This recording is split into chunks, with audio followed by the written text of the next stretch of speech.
जो भ्रष्टाचार मुक्त हो, जिस देश में ना हमारे माए बहनें सुरक्षित हो, जिस देश में कोई भी गरीब भूखा ना मरे। हमें एक ऐसा भारत चाहिए जिस जिस देश को हम दुनिया के सामने अपने सर से करके कह सके ये हमारा भारत है, जिस देश में ना कोई हिंसा है, ना तो सांप्रदायिक होता है, ना तो यहाँ कोई गरीब भूखा मरता है। ये वो हमारा देश है जिस देश में है सिर्फ और सिर्फ प्यार, मोहब्बत, ईमानदारी और इंसानियत। हमें ऐसा होना चाहिए 2047 में। अगर हम कुछ आंकड़ों की तरफ देखें, काल ही जो ग्लोबल हंगर इंडेक्स प्रकाशित हुआ है उसमें 121 देशों के तालिका में भारत का स्थान 107 पर है। ये हमारे देश के लिए बहुत ही चिंतनीय बात है। अगर हम ह्यूमन डेवलपमेंट इंडेक्स के तरफ देखें तो भारत का स्थान 132 पे है। हमारा देश के 15% जो बच्चे वो कुपोषण के शिकार में है। अगर हम जीडीपी की तरफ देखें 1947 में भारत का जीडीपी, नॉमिनल जीडीपी विश्व के 100वें स्थान पे थे। आज भी 2022 में आजादी के 75 साल बाद भी सिर्फ एक स्थान ऊपर जाकर 5वें स्थान पर है।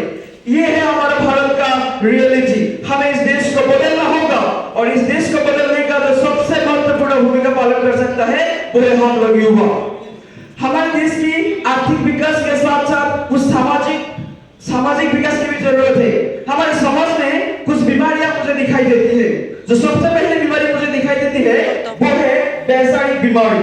हम कहते हैं हमारे भारतवर्ष दुनिया का सबसे बड़ा लोकतंत्र है, लेकिन हमारा दिमाग व हमारा समाज पूरी तरह से अलोकतांत्रिक है।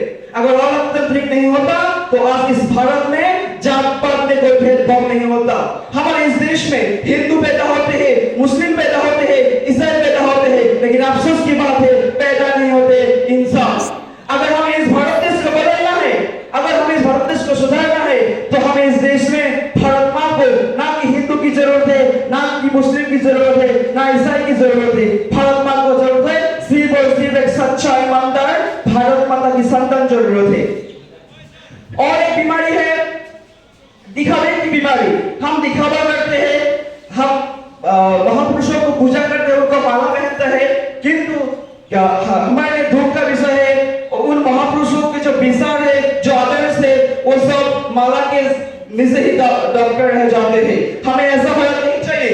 अगर हमें भारत को बदलना है तो हमें इन बीमारियों को जड़ से उखाड़ना होगा। एक क्रांति की जरूरत है।